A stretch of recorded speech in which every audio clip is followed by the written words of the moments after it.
RS study में आप सभी का स्वागत है। कक्षा 9 एनसीईआरटी गणित में हम प्रश्नावली 9.3 हल कर रहे हैं, जिसका ये प्रश्न क्रमांक 9वां है।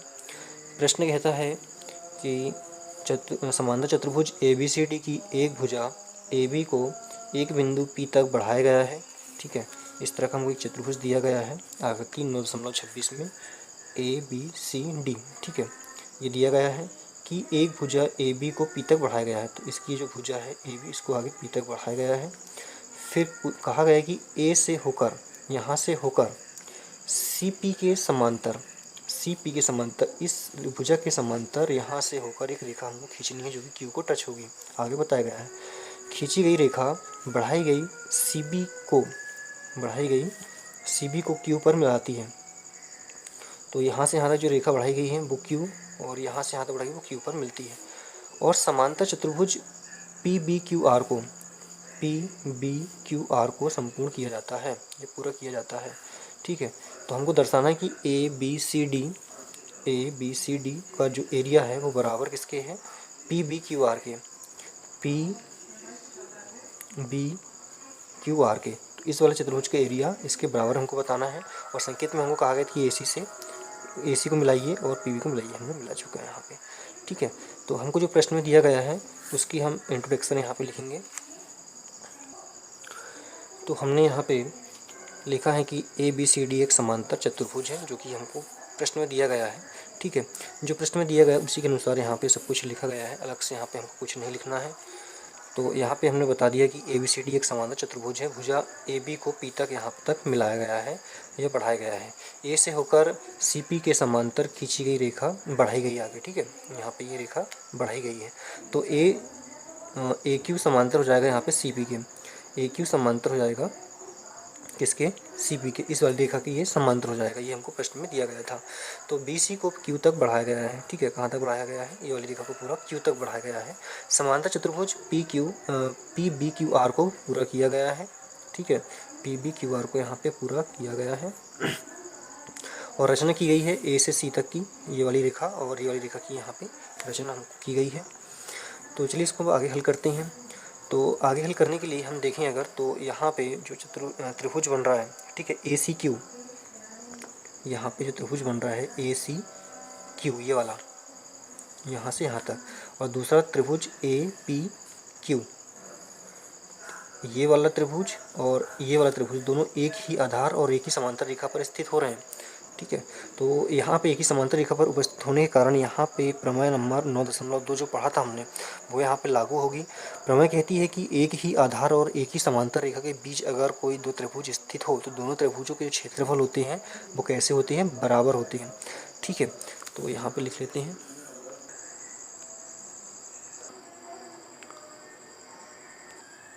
हमने यहाँ पे नोट किया कि जो हमारा त्रिभुज है ACQ तथा, तो त्रिभुज हमारा जो है ACQ तथा APQ एक ही आधार AQ पर स्थित है। ठीक है, कहाँ पर स्थित है, AQ पर स्थित है।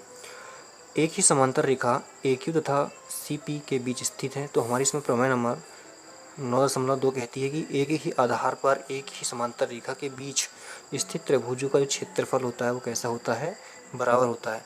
तो यहाँ पे हम कह सकते हैं कि एरिया ACQ बराबर एरिया APQ के। ठीक है, इस वाले त्रिभुज का क्षेत्रफल इसके बराबर में है। तो यहाँ पे हम कुछ ये चतुर्भुज और ये वाला चतुर्भुज बराबर बताना हमको, तो हम यहाँ पे ABQ दोनों तरफ घटा देते हैं। ठीक है, क्या घटा देते हैं, ABQ। तो यहाँ पे हम लिखेंगे कि दोनों ओर एरिया ऑफ ABQ घटाने पर। ठीक है, तो चलिए यहाँ पे हम घटा देते हैं। तो area ACQ minus area ABQ बराबर area APQ minus area ABQ।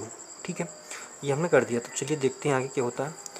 तो देखिए यहाँ पे कि ACQ, ठीक है, ये पूरा हो रहा है, जिसमें से हमको क्या हटा है, area ABQ। A B Q, ठीक है। इस पूरे भाग से हमने इतना भाग जब घटा दिया तो शेष क्या रह गया, ए सी बी या ए बी सी, ये शेष बचा ना। तो यहाँ पे एरिया ए बी सी हमारे पास शेष बचा, बराबर। उसी प्रकार यहाँ पे इस पूरे क्षेत्र में से इतना क्षेत्रफल हम घटा रहे हैं, तो हमको यहाँ पे क्या बचेगा, पी बी क्यू। तो एरिया पी बी क्यू, ठीक है, ये बचा। इसको हम समीकरण नंबर 1 यहाँ पे कर लेते हैं। हमने यहाँ पे ये तो निकाल लिया, लेकिन अब इस बार त्रिभुज में देखते हैं, चतुर्भुज में देखते हैं। ए बी सी डी में ये वाली जो रेखा है, ठीक है, ये विकर्ण बन रहा है, ए सी चतुर्भुज का विकर्ण बन रहा है। तो ए सी समांतर चतुर्भुज ए बी सी डी का एक विकर्ण है। प्रमेय 8.1 कहती है कि किसी समांतर चतुर्भुज का एक विकर्ण उसे दो सर्वांगसम त्रिभुज में विभाजित करता है। तो यहाँ पे जो त्रिभुज बनेगा ए बी सी सर्वांगसम होगा त्रिभुज ए डी सी के। तो यहाँ पर लिखा हमने त्रिभुज ए बी सी सर्वांगसम है त्रिभुज ए सी डी के, ये सर्वांगसम हो गया। लेकिन हमने इस अध्याय की शुरुआत में पढ़ा था कि यदि दो आकृतियाँ सर्वांगसम हैं अगर, तो उनका जो क्षेत्रफल है वो आपस में कैसा रहेगा, बराबर रहेगा। ये हमने शुरुआत में ही पढ़ा था। तो यहाँ लिख सकते हैं कि हम जानते हैं कि दो आकृतियाँ सर्वांगसम होती है, अगर सर्वांगसम है तो उनके क्षेत्रफल भी बराबर होंगे, ठीक है। कैसे होंगे, बराबर होंगे। तो यहाँ पे हम कह सकते हैं कि जो एरिया है ए बी सी का वो बराबर हो जाएगा एरिया ए सी डी का, ठीक है। यहाँ पे बराबर हो गया। अब यहाँ पे हम देखें अगर, तो ये त्रिभुज जो है वो चतुर्भुज ए बी सी डी का कैसा है, आधा है, ठीक है। तो हम यहाँ कह सकते हैं कि एरिया ए बी सी, जो ए बी सी का एरिया है वो आधा है किसका, 1/2 है किसका, पूरे चतुर्भुज का। तो यहाँ पे हम लिख सकते हैं कि area A B C D, ठीक है, ए बी सी डी का कैसा है, आधा है। इसको हम समीकरण नंबर 2 कर लेते हैं। उसी प्रकार जैसा कि यहाँ पे हमने हल किया, वैसे यहाँ पे Q से लेकर P तक एक विकर्ण बन रहा है और 2 यहाँ पे त्रिभुज बन रहा है। तो यहाँ पे हम लिख सकते हैं कि पी क्यू समांतर चतुर्भुज। अब यहाँ पे समांतर चतुर्भुज कौन सा होगा, पी बी क्यू आर, ये वाला चतुर्भुज। पी बी समांतर चतुर्भुज पी बी क्यू आर का एक विकर्ण है,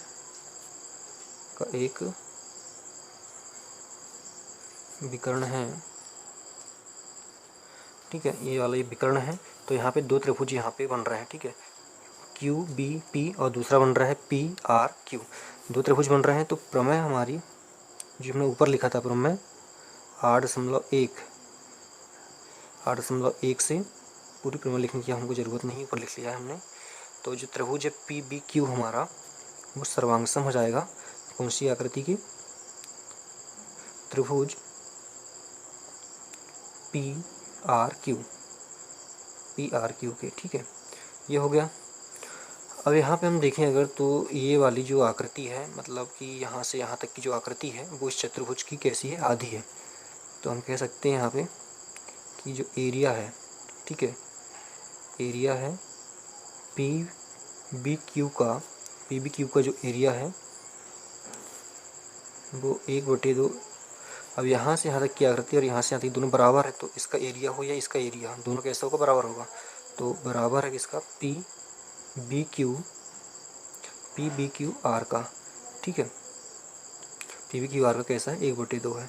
इसको हम समीकरण नंबर 3 कर लेते हैं। यहाँ पे समीकरण नंबर 3 इसको दे दिया हमने। तो अब यहाँ पे लिखेंगे समीकरण 1 जो है उसमें समीकरण नंबर 2 और 3 का मान रखने पर। तो समीकरण 1 क्या था हमारा, एरिया ए बी सी बराबर एरिया पी बी क्यू।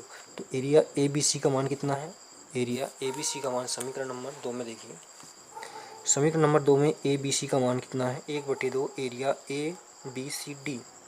तो यहाँ पे जाएगा एरिया ए बी सी का मान 1/2 एरिया ABCD बराबर, और यहाँ पे एरिया PBQ का मान कितना, 1/2 एरिया PBQR इतना है। 1/2 से 1/2 कट गया, तो यहाँ पे एरिया कितना बचा, ABCD बराबर PBQR। ठीक है, एरिया ये निकला, और हमको यही सिद्ध करना था, युक्ति सिद्धम।